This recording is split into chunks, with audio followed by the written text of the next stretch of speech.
Assalamualaikum warahmatullahi taala wabarakatuh.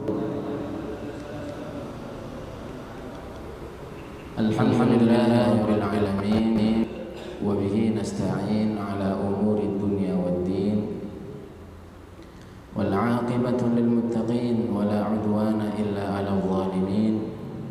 Wassalatu wassalamu ala nabiyyina al-amin khatamin nabiyyin wa habibi rabbil alamin sayyidil khalaiqi ajma'in nabiyina Muhammadin sallallahu alaihi wa ala alihi wa sahbihi wa man tabi'ahum bi ihsan ila yaumiddin, amma ba'd.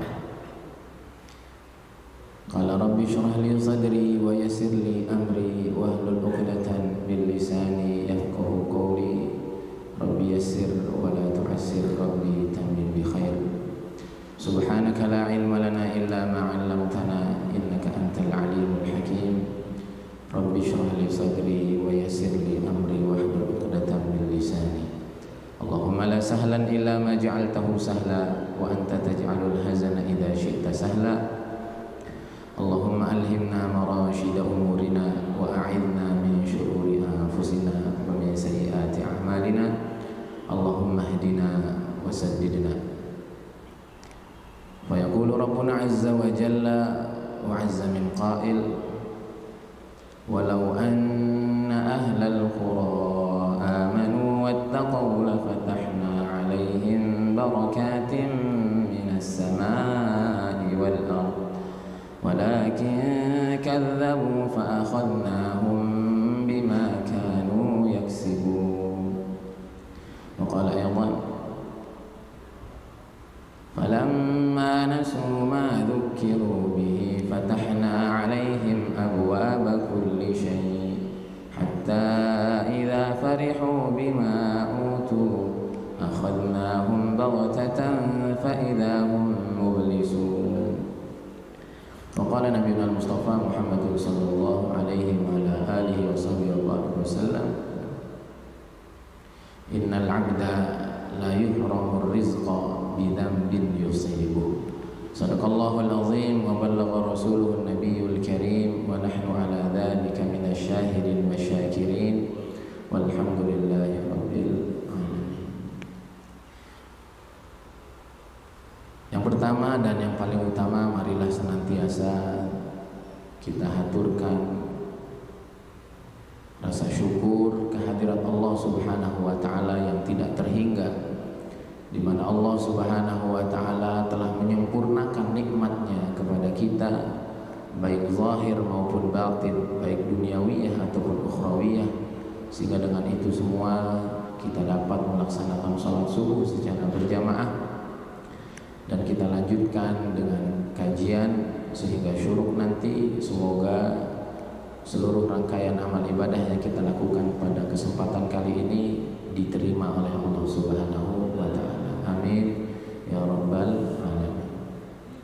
Salawat dan salam senantiasa tercurah limpah kepada junjungan alam Nabiana Nabi besar Muhammad sallallahu alaihi wasallam beserta para keluarganya, para zuriyahnya, para pengikutnya. Semoga kelak kita diaku sebagai umatnya yang akan mendapatkan fasilitas khusus, yaitu syafaatul uzma. Amin amin ya rabbal alamin.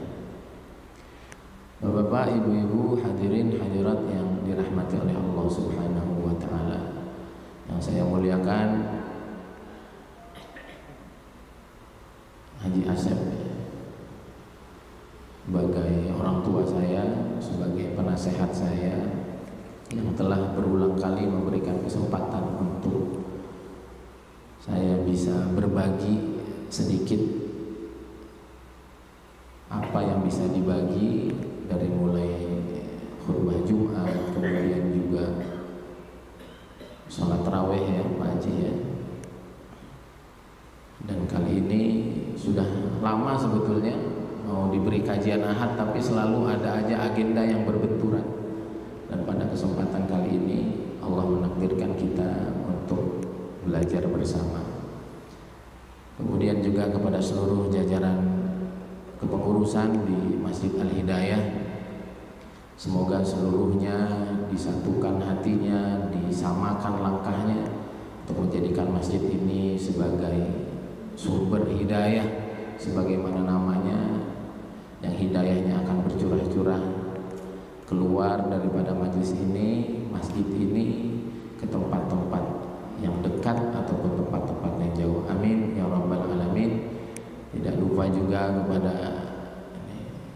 Haji Cecep ya, yang belum lama saya kenal, yang sekarang tempatnya kami gunakan untuk pesantren kami. Program paginya tahfiz Al-Quran, program siangnya dengan kajian kitab. Sudah ada namanya Pak Haji. Nama pondok kami sekarang namanya Darussalam, diberikan oleh guru kami di Temboro, dengan harapan yang masuk ke situ katanya selamat dan hidupnya damai. Semoga yang dicita-citakan dimudahkan dan dikabulkan oleh Allah Subhanahu wa taala. Amin ya rabbal alamin. Bapak-bapak, ibu-ibu, hadirin hadirat yang dirahmati oleh Allah Subhanahu wa taala.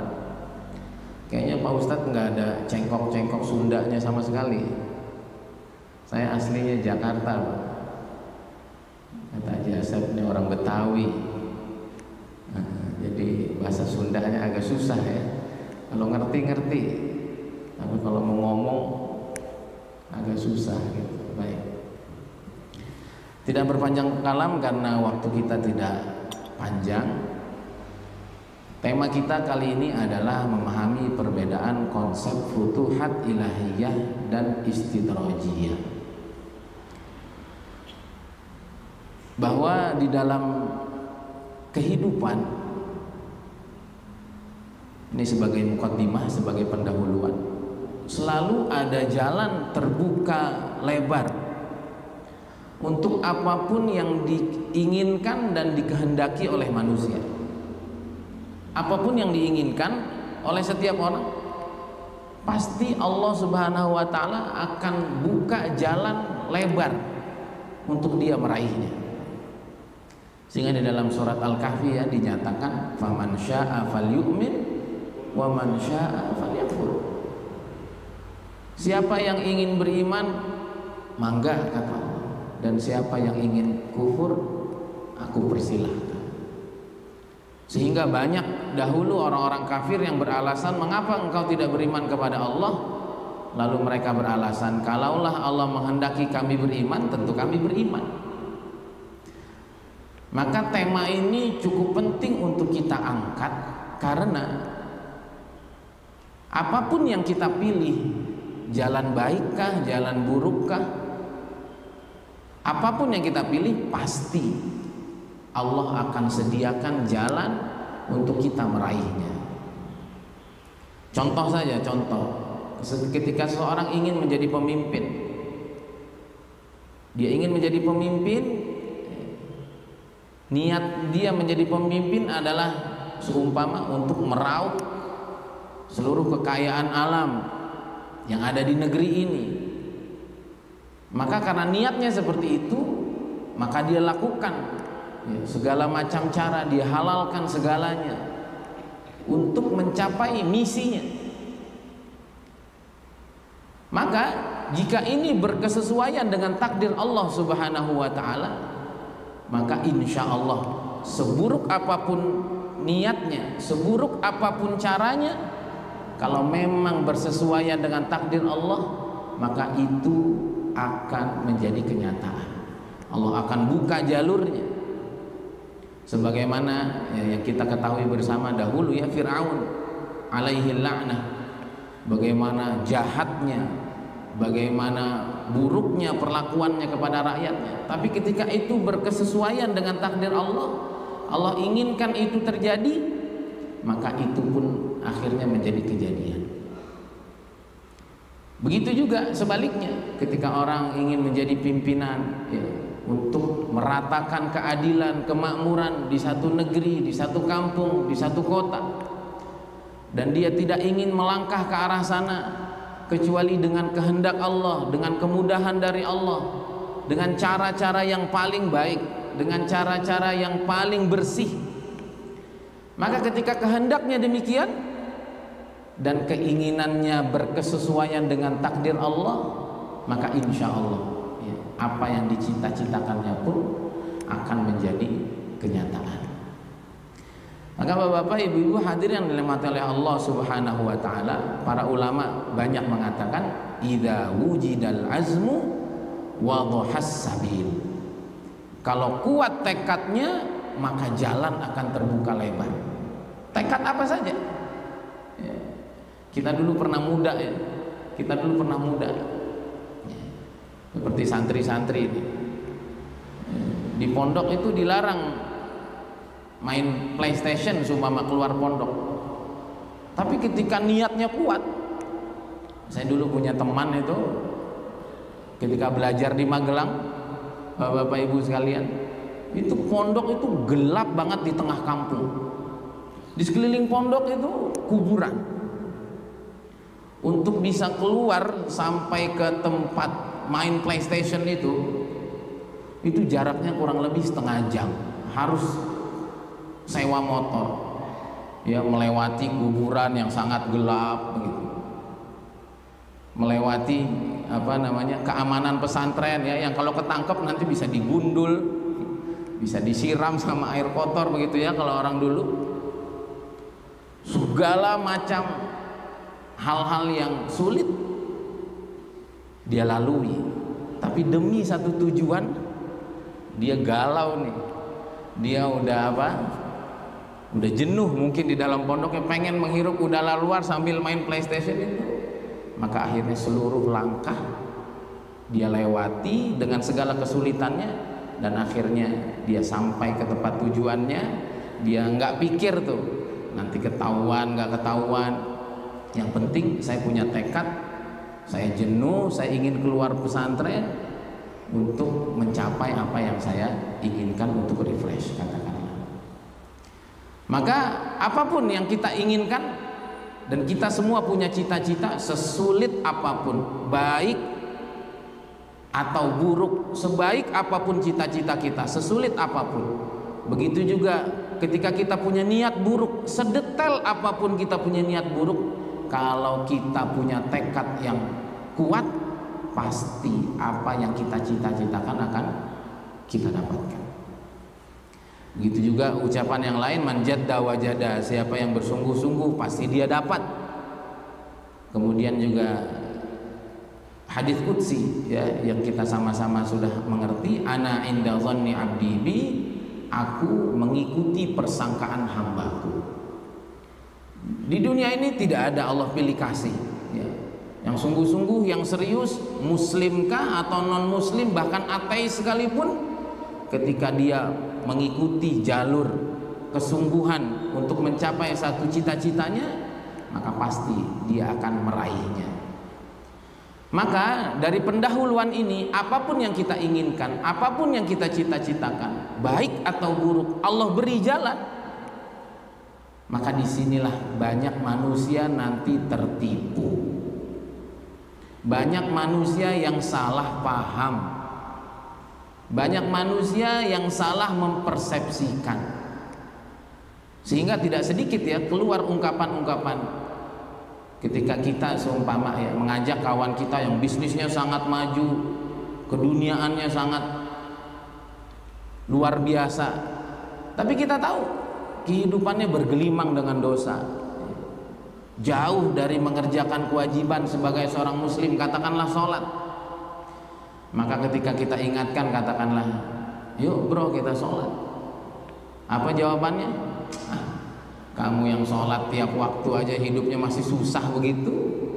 Saya nggak pernah sholat, tapi saya nggak pernah sholat, kamu kalau minta bantuan selalunya ke saya ya. Sehingga ada ungkapan-ungkapan sombong tuh, ada ungkapan-ungkapan merasa dirinya benar, padahal kehidupannya sangat jauh dari kehidupan yang Allah Subhanahu wa ta'ala inginkan. Maka dari itu Bapak-bapak yang dimuliakan oleh Allah Subhanahu wa ta'ala, kita mesti memahami bahwa jalan apapun yang kita pilih akan selalu ada futuhat. Futuhat artinya adalah keterbukaan jalan. Futuhat adalah keterbukaan jalan. Nah, keterbukaan jalan di dalam hidup ini ada dua macam. Yang pertama kita sebut dengan futuhat ilahiyah, keterbukaan jalan karena kita mengikuti koridor Tuhan, mengikuti jalur yang diridhoi Allah, sehingga hidup kita diberikan jalan yang lapang, diberikan kemudahan demi kemudahan, diberikan solusi demi solusi. Tapi solusi yang kita dapat itu murni karena kita mengikuti jalan yang benar yang Allah Subhanahu wa taala inginkan. Itu yang pertama, namanya futuhat ilahiyah. Allah buka jalan, Allah mudahkan urusan, Allah sampaikan kita kepada tujuan dan cita-cita kita, dan jalan yang kita tempuh sesuai dengan maunya. Yang kedua, di dalam hidup ada namanya futuhat istidrajiyah. Jalan terbuka lebar, yang buka juga Allah, yang buka juga Allah. Akan tetapi keterbukaan jalan ini adalah cara Allah untuk memperangkap dia, untuk menjebak dia, untuk sampai di satu puncak kemuliaan. Ternyata kemuliaan itu hanya fata morgana. Ketika sudah sampai di puncaknya, ternyata dia harus jatuh dari puncak itu, dan itu amat sangat menyakitkan. Apakah futuhat istidrajiyah? Ketika jalan terbuka lebar, tapi kehidupan kita tidak sesuai dengan apa yang Allah Subhanahu wa taala gariskan. Bapak Ibu dimuliakan oleh Allah Subhanahu wa taala, terkait futuhat ilahiyah ini terinspirasi dari beberapa ayat yang saya kutip. Yang pertama adalah surat Al-A'raf ayat 96. Sebagaimana yang saya baca di muka tadi, walau anna ahlal qura amanu wattaqau la fatahna. Kalaulah penduduk satu negeri, satu kampung, satu rumah, satu masyarakat mereka mau beriman, yakinnya benar kepada Allah, tidak menggantungkan yakinnya kepada selain Allah, apalagi mensekutukannya. Wattaqau, hidupnya sesuai dengan yang digariskan, yang diperintah dia kerjakan, yang dilarang dia tinggalkan. Kata Allah, la fatahna, pasti aku akan bukakan alaihim, ke atas mereka, barokat, keberkahan-keberkahan, kemudahan-kemudahan, keajaiban-keajaiban, minas sama'i wal ardh. Jalan hidupnya benar, keyakinannya benar, yang ditempuh sesuai yang Allah mau. Allah janji, la fatahna, pasti aku buka. Nah, ini namanya apa, Pak? Futuhat ilahiyah. Ini namanya futuhat ilahiyah. Ada lagi ayatnya, kita skip dulu, kita ke futuhat istidrajiyah. Ini terinspirasi dari Quran surat Al-An'am ayat ke-44, di mana Allah SWT berfirman, falamma nasu ma dzukkiru bih fatahna alaihim abwaba kulli syai'. Sama ayatnya, redaksinya mirip. Kata Allah, tatkala mereka tidak mempedulikan apa yang diperingatkan kepadanya. Diperingatkan jangan riba, jalan terus ribanya. Jangan korupsi, korupsi terus. Jangan menghalalkan segala cara untuk meraih yang kamu mau, dihalalkan segalanya. Ya. Jangan melakukan hasad, dia hasad kepada setiap orang yang mengganggu posisinya. Diingatkan berupa lisan, diingatkan berupa keadaan, tapi nggak mau ingat.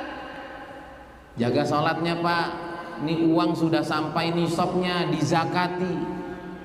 Pak, banyak di sekelilingnya ini orang-orang yang memerlukan, orang-orang yang membutuhkan, sisihkanlah sebagian. Enggak peduli. Kata Allah, tatkala mereka sudah tidak mempedulikan segala peringatan yang diberikan, kata Allah, fatahna alaihim abwaba kulli syai'. Kata Allah, di waktu itu hidupnya semakin jauh dari Allah, hidupnya semakin jauh dari nilai-nilai kebenaran, kata Allah, aku buka bagi mereka abwaaba kulli syai'. Di waktu itu aku buka pintu kemajuan segala sesuatu. Ada nggak Pak orang seperti ini Pak? Nggak pernah akrab sama masjid, ya. Duitnya diempet-empet gitu ya. Cara meraih jabatannya dengan menghalalkan segala cara. Ucapannya suka menyakitkan, nggak peduli dengan lingkungan. Tapi kok makin benghar ya kalau kata orang Sunda. Kok makin kaya? Kok makin makmur? Kok makin sukses? Kita yang rajin ke masjidnya, yang rajin sedekahnya, kayak progres kehidupan tuh nggak signifikan gitu. Nah maka ini penting ini. Jangan sampai kita yang sudah dekat sama Allah, lalu Allah belum buka sesuai janjinya tadi, lalu kita berhenti gitu. Ah udahlah, yang lain juga nyantai-nyantai aja hidupnya makmur gitu, kenapa saya yang serius begini jadi begini-begini aja gitu ya. Apalagi kadang-kadang teman sendiri, ya udahlah, ini Ustadz Sidik ya, Ustadz Sidik juga pelajar kita dulu, udahlah Ustadz Sidik ya udah kerja di Bali aja, jelas gajinya, ngapain tuh di Al Hidayah seumpama. Kan biasa ya teman-teman tuh kalau ngobrol begitu. Ada itu jalan-jalan ingin dibuka ke arah yang tidak baik. Maka dua ayat ini cukup memberikan kita gambaran. Kita pilih jalur iman dan takwa, Allah buka. Kita pilih jalur sebaliknya, Allah juga buka.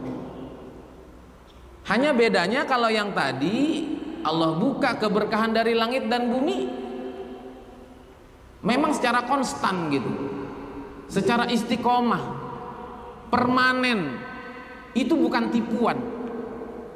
Tapi yang satu lagi, ketika mereka semakin jauh kehidupannya dari nilai-nilai kebenaran, kata Allah, justru aku buka. Sampai kapan kata Allah? Hatta idza farihu bima utu, sampai mereka menyombongkan, sampai mereka di puncak kegemilangannya. Seperti Firaun Pak ya, kekuatan politik dipegang, kekuatan ekonomi dipegang, seluruh kebijakan di tangannya, sumber daya alam semua masuk ke dia. Di puncak karirnya, tanpa dia kira Allah Subhanahu wa ta'ala jatuhkan sejatuh-jatuhnya. Sehingga kata Allah, kalau mereka sudah ada di puncaknya dan mereka membanggakan diri, mereka merendahkan, menghinakan bangsa-bangsa lain. Hari ini Yahudi ya, mereka bangga seluruhnya mereka miliki dan mereka bertindak sewenang-wenang. Harus ingat ayat ini, tenang saja, tenang. Hatta idza farihu bima utu, kalau mereka sudah berada di puncaknya dan mereka bangga, mereka pongkah, kata Allah, akhadnahum baghtah, aku akan siksa mereka, aku akan kecewakan mereka baghtatan, secara tiba-tiba. Saya sering bilang bahwa hidup ini isinya kejutan demi kejutan. Benar nggak Pak? Hidup ini isinya kejutan semua. Ya, dari status jomblo gitu ya, tahu-tahu nggak lama kenal apa, tahu-tahu udah jadi seorang suami. Tadinya betul-betul hidup dalam keterbatasan, tahu-tahu kenal bisnis apa, tahu-tahu benghar. Tengah-tengah di puncak kesuksesan, tahu-tahu ditipu orang, tahu-tahu jatuh lagi. Nah, dunia mah isinya begitu Pak. Semuanya isinya baghtah, semuanya isinya apa? Tiba-tiba gitu. Maka Nabi SAW mengajarkan kepada kita, Allahumma inna nas'aluka fuja'atal khair. Ya Allah, aku minta kepadamu fuja'atal khair, kebaikan yang datang secara mendadak, secara tiba-tiba. Wa na'udzubika min fuja'atis syarr, aku berlindung kepadamu dari kejahatan, dari keburukan yang datang secara tiba-tiba. Diulangi doanya, bagus doa ini. Allahumma inna nas'aluka fuja'atal khair wa na'udzubika min fuja'atis syarr. Enak-enak duduk, enak-enak olahraga, dek, serangan jantung. Jalan lewat. Ya kan?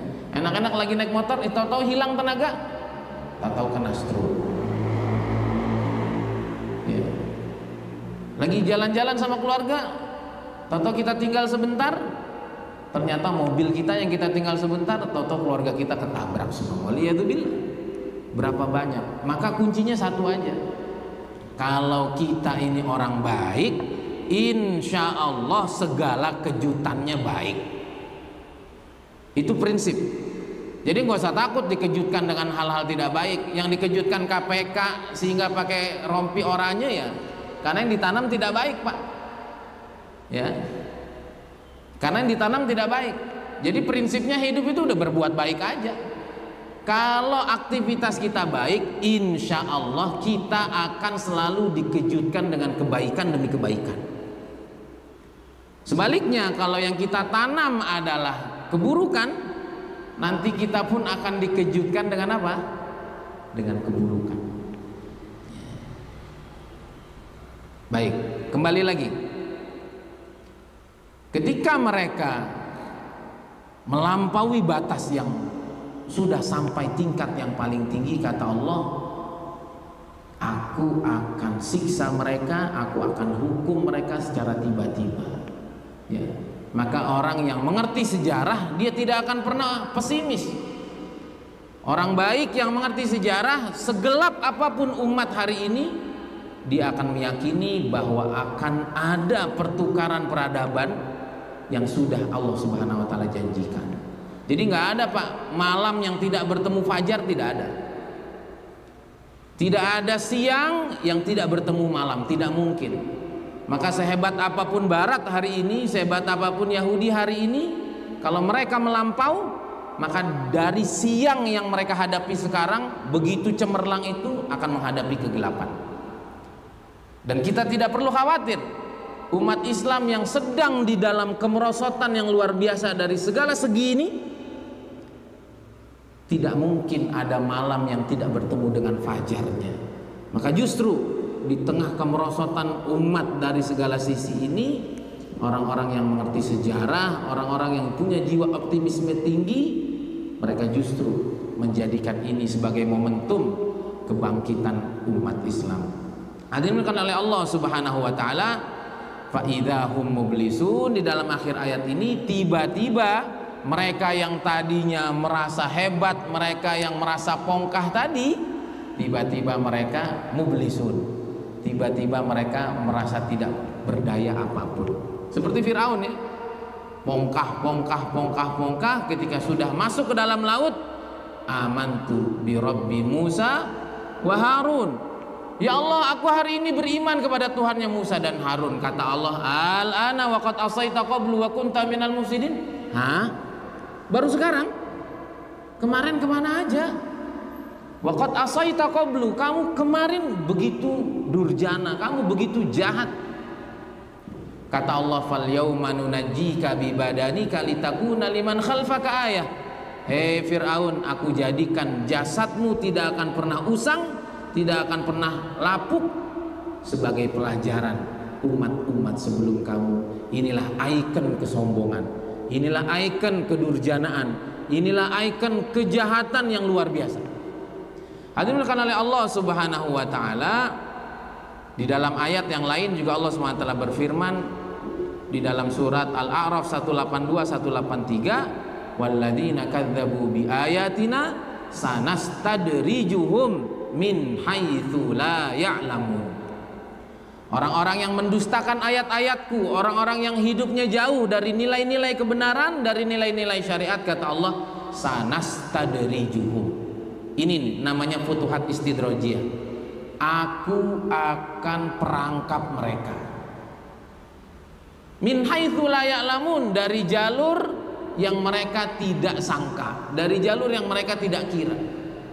Semakin jauh dari Allah, semakin hebat, semakin hebat, semakin hebat. Dia pikir kehebatan itu dibuka karena prestasinya. Padahal kata Allah, itu adalah istidraj dari aku, itu adalah perangkap. Wa umli lahum, dan aku berikan mereka waktu perpanjangan sampai mereka mau sadar atau sampai azabku akan tiba kepada mereka. Kalau saya suka memberikan analogi seperti ini, Pak. Kita dengan anak-anak kita kasih makan nggak, Pak? Anak-anak kita kasih makan ya, kita rawat ya. Kita sikapi yang baik. Kalau tikus, Pak, kita kasih makan nggak, Pak? Tikus kita kasih makan nggak? Enggak. Tapi kadang-kadang kita kasih makan. Kapan kita kasih makan, Pak? Kalau kita mau jebak, bener nggak? Kepada orang yang kita sayangi, kita kasih makan. Kepada yang tidak kita sayangi, kita kasih makan. Cuma beda nih. Kalau anak-anak kita kasih makan karena kita murni sayang. Kita ingin dia besar, kita ingin dia menjadi orang yang bermanfaat, kita ingin dia memberi manfaat kepada kita. Tapi kalau sama yang merugikan, ngapain kita kasih makan? Tapi terkadang kita kasih makan. Tujuannya apa? Tujuannya agar dia makan, nikmat. Duh. Ya, nah itu akhadnahum baghtah. Akhirnya dia terperangkap lalu tersiksa secara tiba-tiba lah. Enak-enak makan, tahu-tahu apa? Nah, sering sekali dalam kehidupan seperti itu. Maka hadirin oleh Allah Subhanahu wa taala, setelah kita memahami bahwa segala yang kita pilih pasti Allah berikan jalannya, baik atau buruk. Kalau baik berarti kita ada di jalur futuhat ilahiyah. Kita di dalam jalur keterbukaan yang memang Allah sediakan bagi orang-orang baik. Kalau kita sebaliknya, waliyadzubillah, atau ada orang sebaliknya, dia jauh sekali dari nilai-nilai kebaikan, hablum minallahnya tidak baik, hablum minannasnya tidak baik, lalu kehidupannya baik-baik saja. Kita harus ingat, ini adalah futuhat, keterbukaan jalan istidrajiyah yang merupakan perangkap dari Allah Subhanahu wa taala. Bapak Ibu dimuliakan oleh Allah Subhanahu wa taala, kita sampai kepada kesimpulan dari apa yang kita sampaikan. Kesimpulannya saya tulis di sini ada 3. Yang pertama, futuhat ilahiyah diraih melalui jalur takwa. Semakin hidup kita takwa, hubungan kita takwa itu bukan hanya hablum minallah, Pak ya. Yang disebut takwa itu baik hubungan kita dengan Allah dan baik hubungan kita dengan sesama. Ada orang sholatnya rajin, dilaporkan kepada Nabi SAW, puasanya rajin, seorang perempuan. Ya Rasulullah, ada seorang perempuan, dia terkenal dengan puasa dan sholatnya, tapi mulutnya jahat. Mulut dia terkenal suka menyakiti tetangganya dengan lisannya. Kata Nabi SAW, hiya finnar. Wanita semacam ini tempatnya di neraka. Juga dilaporkan ada seorang wanita biasa-biasa aja sholatnya, ibadahnya, tapi dia terkenal baik, lisannya tidak suka menyakiti yang lain. Maka kata Nabi SAW, hiya fil jannah. Orang semacam ini ada di surga. Maka hadirin bukan oleh Allah Subhanahu wa taala, jangan kita pahami takwa hanya sholat, itikaf di masjid, baca Quran, tapi aktivitas kita di luar masjid sangat jauh dari nilai yang ideal. Tidak. Bahkan kata guru-guru kita, ibadah mahdhah, ibadah kita sama Allah, Pak, kalau dihitung yang wajib ya, sehari nggak sampai sejam. Aktivitas kita di masjid, kalau kita hanya yang wajib ya, nggak sampai sejam, Pak, di masjid kita sehari semalam. Selebihnya di mana? Selebihnya kita di luar masjid. Selebihnya kita berhubungan dengan hamba Allah, bukan dengan Allah secara langsung. Itu yang disebut sebagai ibadah ghairu mahdhah.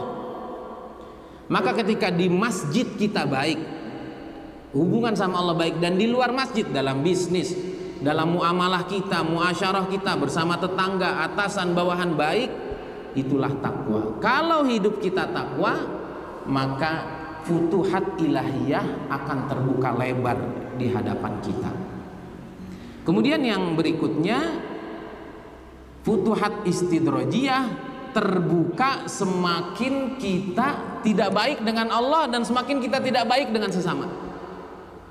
Sekali lagi, futuhat istidrojiyah, keterbukaan yang merupakan perangkap dari Allah, itu didapat semakin kita jahat, semakin kita nggak baik sama Allah, semakin nggak baik sama sesama, kok jalurnya semakin terbuka, dapat relasi-relasi hebat, bisnisnya semakin lancar, anak-anak sehat, aset bertambah terus. Padahal sholatnya kodok terus, puasa nggak puasa, zakat nggak pernah dibayar. Nah, ini orang sedang ada di dalam futuhat istidrojiyah, sedang dalam perangkap Allah. Kemudian yang kedua, kesimpulan yang kedua, jangan kita terperdaya dengan hasil yang baik dari hasil yang tidak baik. Sekali lagi, jangan kita terkesan, tertipu, terperdaya dari hasil yang baik yang kita dapat dari cara yang tidak baik. Karena hasil yang baik dari cara yang tidak baik, itu udah pasti jebakan, Pak. Ya. Contoh lah ya, contoh nih, ada seorang pencuri ulung gitu ya. Biasanya dia kalau mau mencuri itu ada aja orang lewat, ada aja kesulitan-kesulitan yang dia harus hadapi. Tapi di satu waktu kok sepi gitu ya, nggak ada suara-suara hening gitu. Pintu rumahnya nggak dikunci begitu, Pak ya. Biasanya nggak ada motor di luar, tapi ada motor di luar seumpama. Wah, ini namanya rezeki itu. Padahal itu orang kampung udah geram semua tuh, Pak. Ini gimana nih caranya ketangkep? Akhirnya dibuat jebakan-jebakan. Dia merasa nyaman, aman ketika mencuri. Nyata ketika dia sudah beraksi, dibiarin, semuanya mau diambil. Tiba-tiba apa? Bung, keluar semua, satu kampung, satu masyarakat, semua jalur sudah ditutup dan dia nggak bisa kemana-mana. Ya, kurang lebih seperti itu ya. Jadi yang kedua, jangan terperdaya dengan hasil yang baik. Tadi kan hasilnya baik, Pak ya, mencuri dapat banyak, biasanya nggak banyak, tapi caranya nggak baik. Ini dipastikan akan ada sesuatu yang akan menimpa dirinya. Begitu juga sebaliknya, jangan sedih dengan kondisi buruk hari ini jika proses yang kita jalani di jalur yang baik dan di jalur yang benar. Sekali lagi saya ulangi, jangan pernah bersedih, jangan pernah kecewa dengan proses yang kita hadapi hari ini. Susah, sulit, jatuh bangun, difitnah, dihinakan, terusir di mana-mana. Tapi niat kita baik, cara kita baik, maka niat dan cara yang baik pasti akan mendapatkan hasil yang baik. Contohnya siapa, Pak? Yusuf alaihis salam. Baru dibilang sama ayahnya, aku melihat bahwa nanti ada 11 bintang, bulan, matahari yang akan sujud mengagungkan kamu. Justru dikabarkan bahwa ini mau menjadi orang hebat, mau menjadi nabi, mau menjadi orang yang luar biasa. Sejak dijanjikan mau jadi orang hebat, sejak saat itu masuk sumur. Bener, Pak? Mau dibunuh, masuk sumur. Dari sumur akhirnya dijadikan budak, dijual kemana-mana dengan harga murah. Setelah jadi budak, akhirnya jadi budaknya raja ya, masuk ke kerajaan. Kerajaan bukan dimuliakan lagi, terkena fitnah seorang perempuan.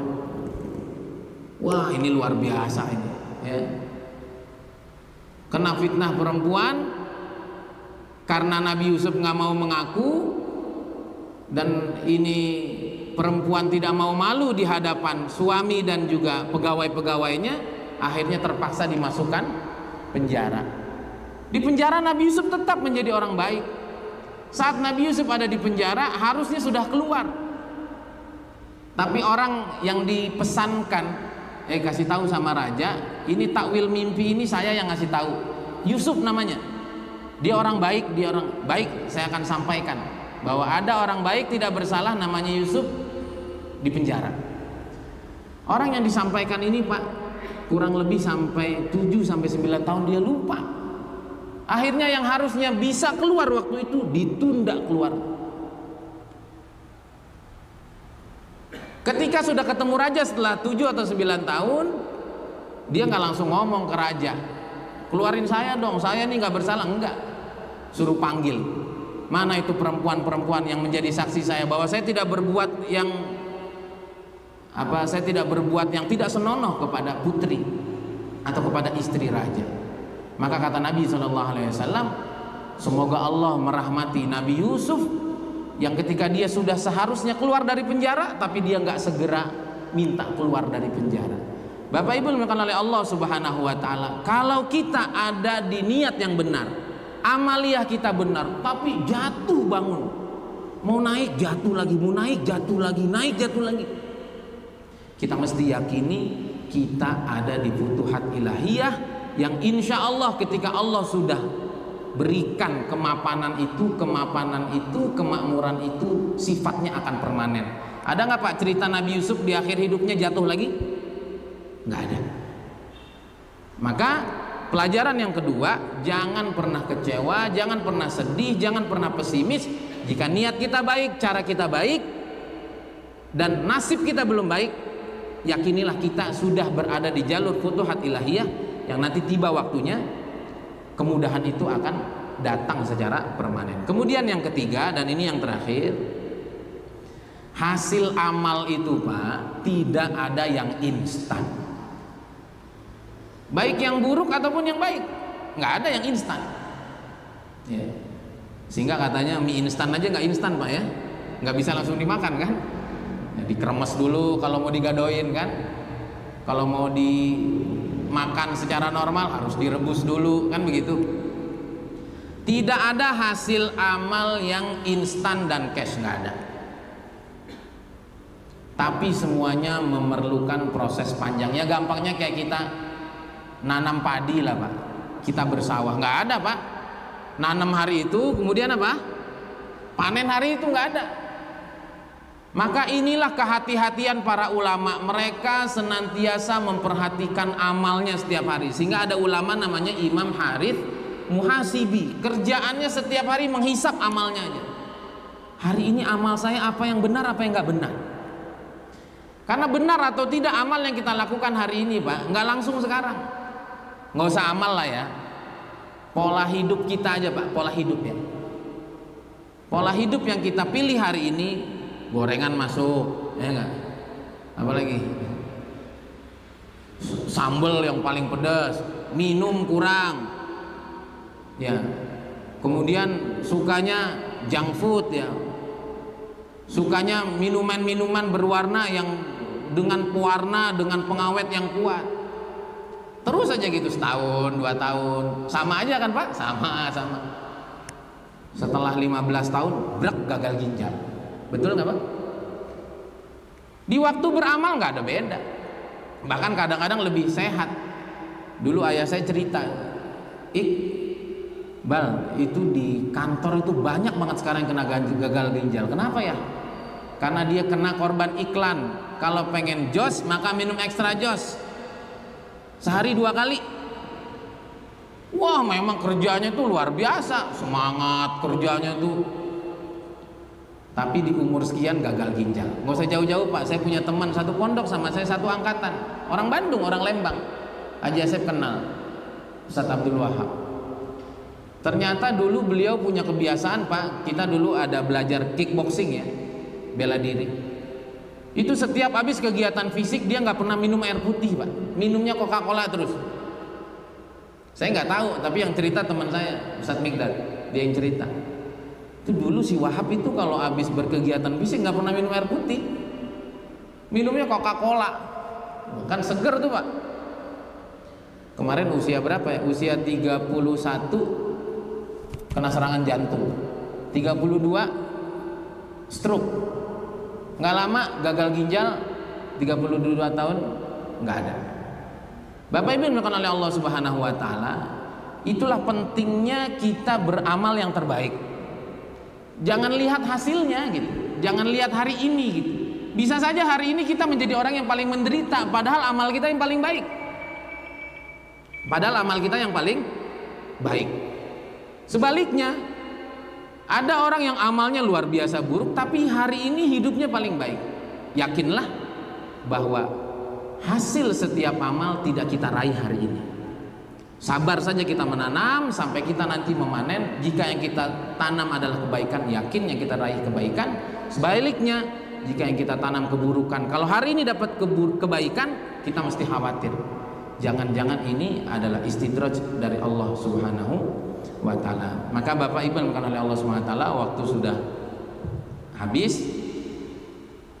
Pesan terakhir adalah mari kita hidup yang lebih hati-hati, hidup yang lebih berlandaskan ketakwaan, yang paling bersih, memberikan yang terbaik, selalu positif, selalu produktif dan kontributif kepada sesama.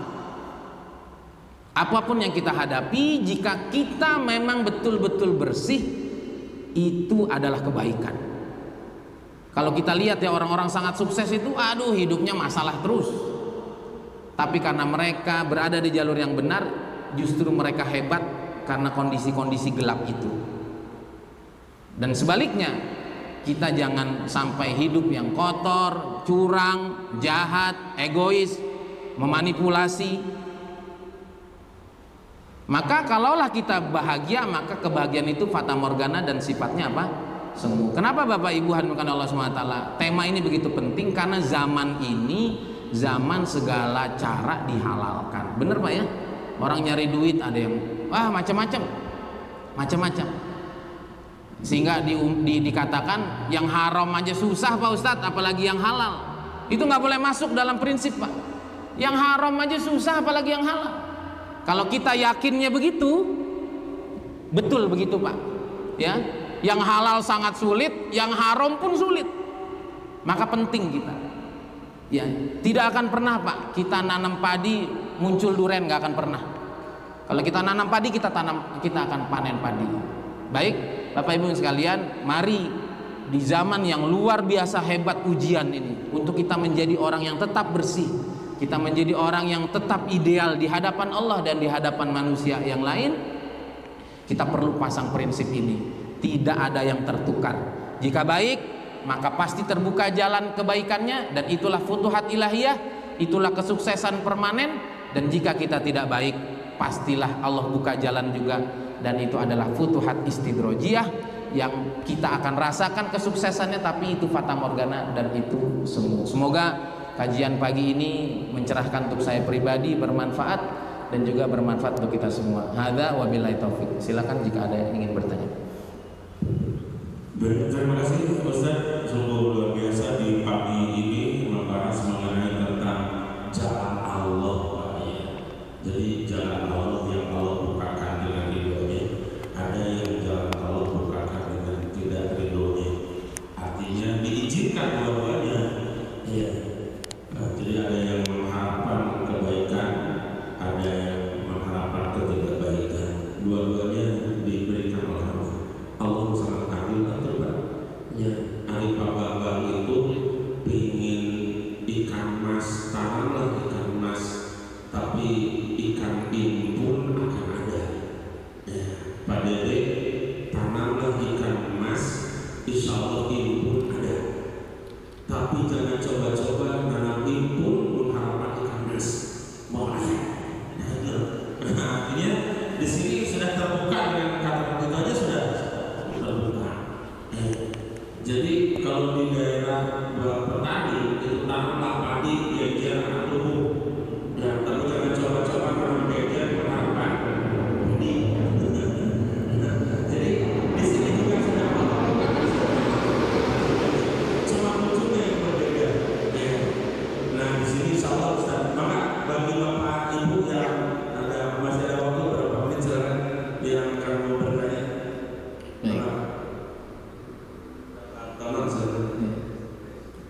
Jangan susah-susah Pak.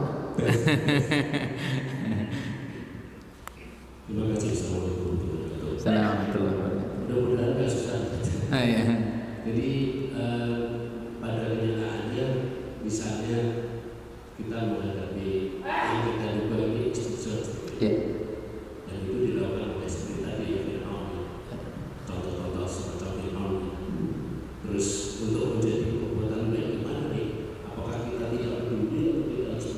dengan hal yang demikian untuk kemudian menjadi apapun ya, berupa nasihat ya, atau perlawanan ya. Terima kasih. Baik. Bahwa ada orang-orang yang tadi kita sebut sebagai Fir'aun ya, ada kejahatan-kejahatan yang sudah menuai hasil, lalu dan itu sudah terjadi dan itu bagian dari takdir yang Allah telah takdirkan. Lalu bagaimana sikap kita? Apakah kita ada peran untuk menasehati atau udahlah itu juga bagian dari perjalanan yang Allah memang sudah izinkan gitu? Jawabannya adalah kita mesti memainkan peran. Sebagaimana Nabi Musa alaihi salam menghadapi Firaun. Ya, dia tidak diam. Jadi salah juga ya ketika kita bilang seumpama udahlah nanti pada waktunya, orang sering sebut udahlah orang jahat itu seperti buah busuk, ntar juga jatuh sendiri. Betul Pak ya? Nah, nanti juga jatuh sendiri. Memang betul. Tapi lalu nanti di mana peran kita untuk berdoa? Seperti tadilah saya doa tentang Palestina. Itu Palestina sampai menjelang kiamat baru beres Pak. Dan kata Syekh Ahmad Yasin 2027 baru bisa perlawanan itu. Dan hari ini orang-orang sekelilingnya pun nggak bergerak.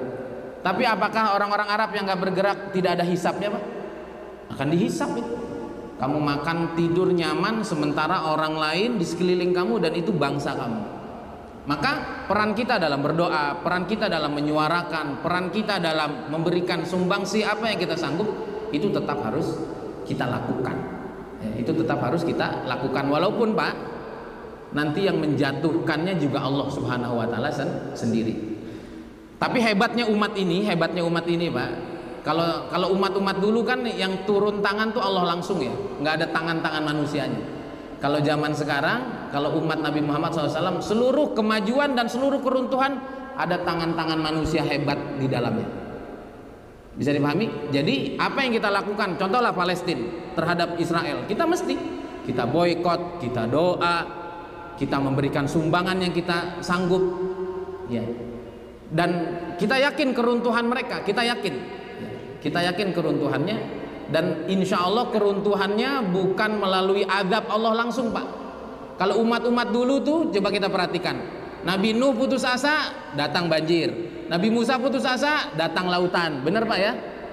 Nabi Lut putus asa terhadap kaumnya turun batu-batu dari langit.